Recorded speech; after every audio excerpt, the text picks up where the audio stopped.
Firman Tuhan Harian.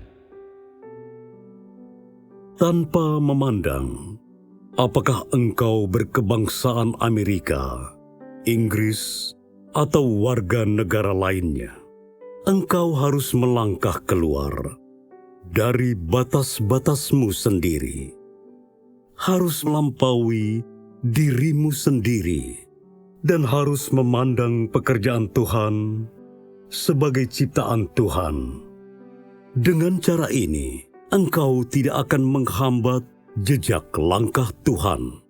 Sebab sekarang ini banyak orang menganggap bahwa tidak mungkin Tuhan akan menampakkan diri di negara atau bangsa tertentu. Betapa dalamnya makna pekerjaan Tuhan dan betapa pentingnya penampakan Tuhan. Bagaimana mungkin semua itu diukur dengan gagasan dan pemikiran manusia? Jadi, menurut hematku, engkau harus menghancurkan gagasanmu tentang kebangsaan atau kesukuan saat mencari penampakan Tuhan. Dengan cara ini, engkau tidak akan dihambat oleh gagasanmu sendiri. Dengan cara ini, engkau akan dilayakkan untuk menyambut penampakan Tuhan.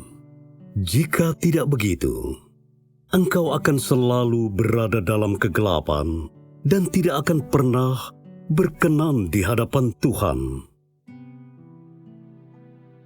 Tuhan adalah Tuhan atas segenap umat manusia. Dia tidak menjadikan dirinya sebagai milik pribadi suatu negara atau bangsa tertentu, dan ia melangsungkan pekerjaan yang direncanakannya tanpa dihambat oleh bentuk negara atau bangsa manapun. Mungkin engkau belum pernah membayangkan bentuk seperti ini, atau mungkin engkau menyangkal keberadaannya, atau mungkin negara atau bangsa di mana Tuhan menampakkan diri justru terkucilkan dan merupakan yang paling tertinggal di bumi ini. Meski begitu, Tuhan memiliki hikmat-Nya sendiri. Dengan kuasa-Nya dan melalui kebenaran dan watak-Nya, Ia telah benar-benar memperoleh sekumpulan orang yang memiliki pikiran yang selaras dengan pikiran-Nya. Ia telah memperoleh sekumpulan orang yang ingin dibentuknya, sekumpulan orang yang telah ditaklukkannya, yang tahan menanggung ujian dan segala macam penganiayaan, dan sanggup mengikutinya sampai pada akhirnya. Tujuan penampakan Tuhan yang bebas dari segala hambatan bentuk atau negara adalah supaya Ia dapat menunaikan pekerjaan yang direncanakannya. Misalnya, saat Tuhan menjadi manusia di Yudea, tujuannya adalah untuk menyelesaikan pekerjaan penyaliban demi menebus segenap umat manusia.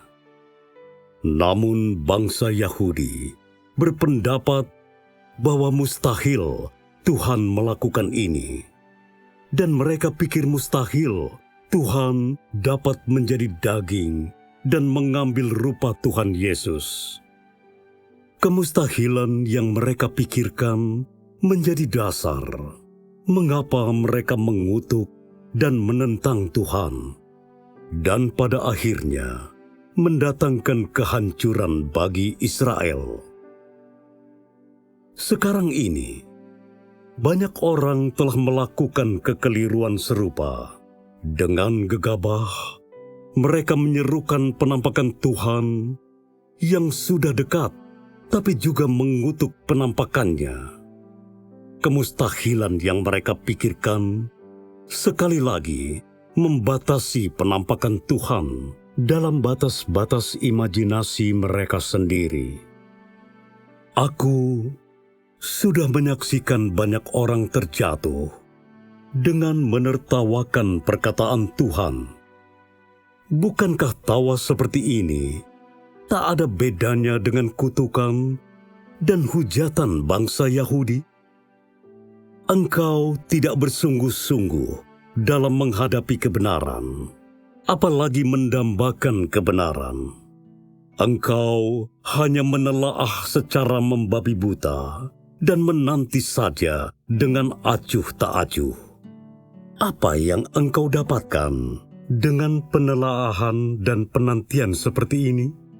Dapatkah engkau menerima arahan pribadi dari Tuhan?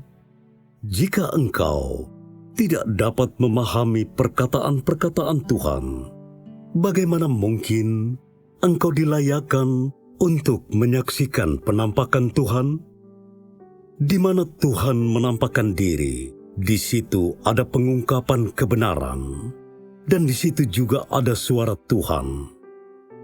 Hanya orang-orang yang dapat menerima kebenaran, yang dapat mendengar suara Tuhan, dan hanya orang-orang seperti itu yang layak menyaksikan penampakan Tuhan.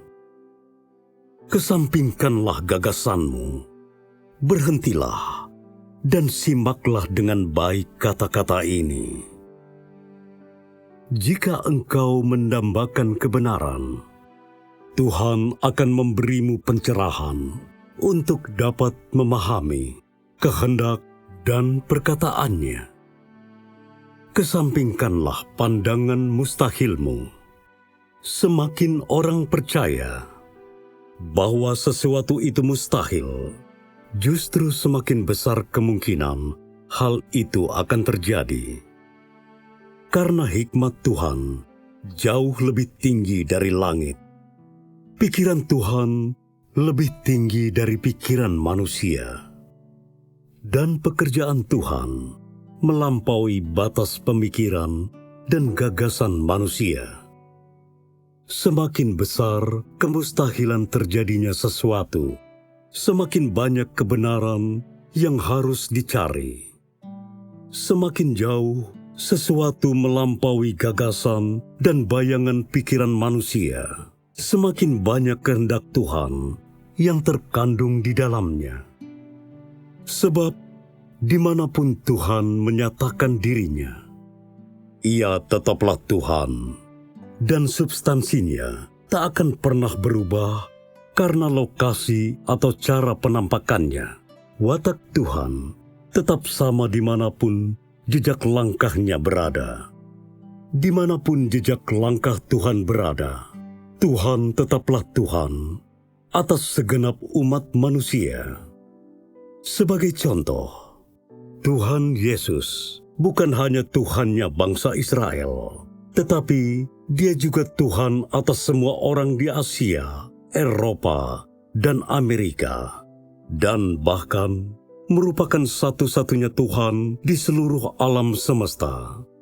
Jadi, marilah kita mencari kehendak Tuhan dan menemukan penampakannya melalui perkataan-perkataannya, serta mengikuti jejak langkahnya. Tuhan adalah kebenaran dan jalan dan hidup. Firman dan penampakannya ada dalam waktu bersamaan, dan watak serta jejak langkahnya akan selalu tersedia bagi umat manusia. Saudara-saudari yang terkasih, aku berharap engkau dapat melihat penampakan Tuhan melalui firman-firman ini dan akan mulai mengikuti jejak langkahnya menuju ke zaman yang baru dan ke dalam langit baru dan bumi baru yang indah yang sudah dipersiapkan bagi orang-orang yang menantikan penampakan Tuhan.